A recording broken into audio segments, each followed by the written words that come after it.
ಚಳಿಗಾಲ ಸ್ಟಾರ್ಟ್ ಆಯಿತು. ಹಾಗಾಗಿ ಅವರೆಕಾಳಿನ ಸೀಸನ್ ಕೂಡ ಸ್ಟಾರ್ಟ್ ಆಗಿದೆ. ಅವರೆಕಾಳಿನ ಸೀಸನ್ನಲ್ಲಿ ಹಿದ್ಕಿರುವಂತಹ ಅವರೆಕಾಳು ಸಾಂಬಾರು ಸಾಗು ಎಲ್ಲ ಮಾಡಲಿಲ್ಲ ಅಂದರೆ ಹೇಗೆ? ಇವತ್ತು ನಾನು ನಿಮಗೆ ಹಿದ್ಕಿರೋ ಅವರೆಕಾಳಿನಿಂದ ಒಂದು ಸೂಪರ್ ಆಗಿರುವಂತಹ ಸಾಗು ರೆಸಿಪಿ ತೋರಿಸ್ತಾ ಇದ್ದೀನಿ. ಚಪಾತಿ ದೋಸೆಗೆಲ್ಲ ಒಳ್ಳೆ ಕಾಂಬಿನೇಷನ್ ಇದು. ಹೇಗೆ ಮಾಡೋದು ಅಂತ ನೋಡೋಣ. ಮೊದಲಿಗೆ ಒಂದು ಕುಕ್ಕರ್ಗೆ ಸ್ವಲ್ಪ ಎಣ್ಣೆ ಹಾಕಿ ಸಾಸಿವೆ ಹಾಕ್ಕೊಂಡು, ಸಾಸಿವೆ ಸಿಡಿದ ಮೇಲೆ ಉದ್ದಿನಬೇಳೆ ಹಾಕಿ ಸ್ವಲ್ಪ ಕರಿಬೇವಿನ ಸೊಪ್ಪನ್ನು ಕೂಡ ಹಾಕ್ಕೊಂಡು, ಬೇಳೆ ಬಣ್ಣ ಬದಲಾದ್ಮೇಲೆ ಒಂದು ದೊಡ್ಡ ಈರುಳ್ಳಿನ ಸಣ್ಣಗೆ ಹೆಚ್ಚಿ ಹಾಕ್ಕೊಂಡು ಇದನ್ನು ಮೀಡಿಯಮ್ ಉರಿನಲ್ಲೇ ಒಂದು 2-3 ನಿಮಿಷ ಚೆನ್ನಾಗಿ ಹುರ್ಕೊಳ್ಳೋಣ. ಈರುಳ್ಳಿ ಬಣ್ಣ ಬದಲಾಗಬೇಕು, ಅಲ್ಲಿವರೆಗೂ ಚೆನ್ನಾಗಿ ಹುರ್ಕೊಳ್ಳಿ. ಈಗ ಇದಕ್ಕೆ ನಾನು ಒಂದು 2 ಟೊಮೆಟೊನ ಸಣ್ಣಗೆ ಹೆಚ್ಚಿ ಹಾಕ್ಕೊಳ್ತಾ ಇದ್ದೀನಿ.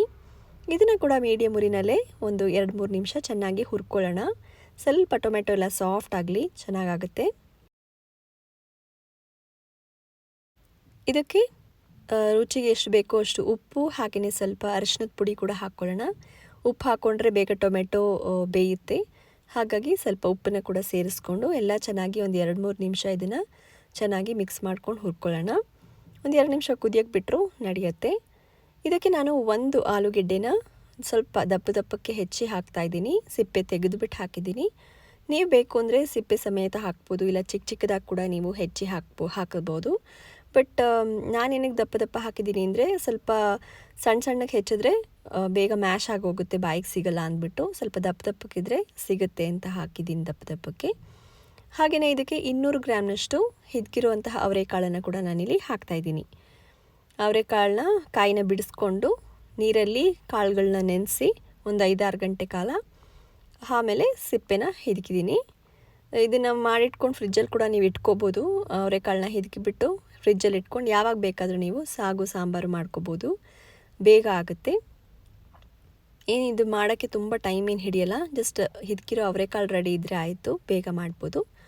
ಈಗ ಇದನ್ನೆಲ್ಲ ಚೆನ್ನಾಗಿ ಮಿಕ್ಸ್ ಮಾಡಿದ್ಮೇಲೆ 1 ಕಪ್ನಷ್ಟು ನೀರನ್ನು ಹಾಕಿ ಮೀಡಿಯಮ್ ಉರಿನಲ್ಲಿ ಇದನ್ನು 1 ಅಥವಾ 2 ಕೂಗಿಸ್ಕೊಂಡ್ರೆ ಆಗುತ್ತೆ.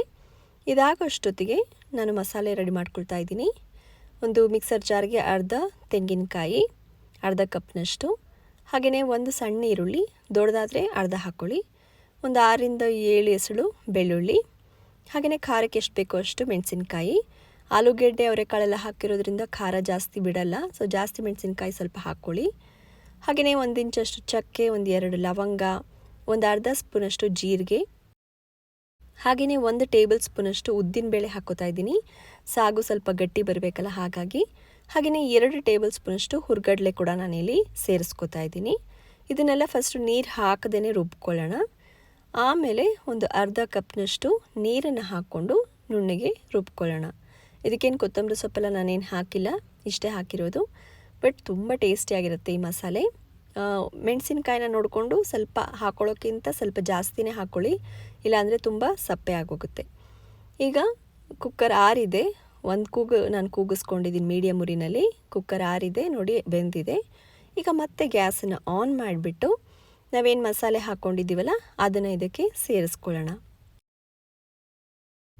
ಇದಕ್ಕೆ ಎಷ್ಟು ಬೇಕೋ ಅಷ್ಟು ನೀರು ಕನ್ಸಿಸ್ಟೆನ್ಸಿ ನೋಡಿಕೊಂಡು ನೀರನ್ನು ಅಡ್ಜಸ್ಟ್ ಮಾಡ್ಕೊಳ್ಳಿ. ಇನ್ನೊಂದು ಎಕ್ಸ್ಟ್ರಾ ಅರ್ಧ ಕಪ್ನ ಬೇಕಾದರೂ ನೀವು ಹಾಕ್ಕೋಬೋದು.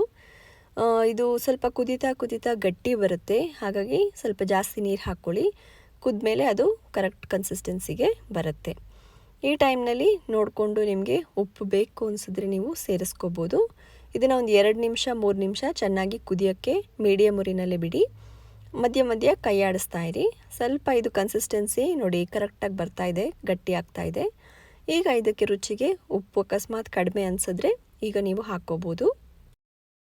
ಹಾಗೆಯೇ ಚೆನ್ನಾಗಿ ಮಿಕ್ಸ್ ಮಾಡಿ ಇದನ್ನು ಒಂದು 2 ನಿಮಿಷ ಹೀಗೆ ಕುದಿಸ್ಬಿಟ್ಟು ಗ್ಯಾಸನ್ನು ಆಫ್ ಮಾಡ್ಬೋದು. ಚಪಾತಿಗಂತೂ ಎಷ್ಟು ಚೆನ್ನಾಗಿರುತ್ತೆ, ರುಚಿಯಾಗಿರುತ್ತೆ ಅಂದರೆ ತಿಂತಾಯಿದ್ರೆ ತಿಂತಾನೇ ಇರಬೇಕು ಅನಿಸುತ್ತೆ. ದೋಸೆಗೆ ಕೂಡ ನೀವು ಇದನ್ನು ಮಾಡಿಕೊಂಡು ತಿನ್ಬೋದು, ತುಂಬ ರುಚಿಯಾಗಿರುತ್ತೆ.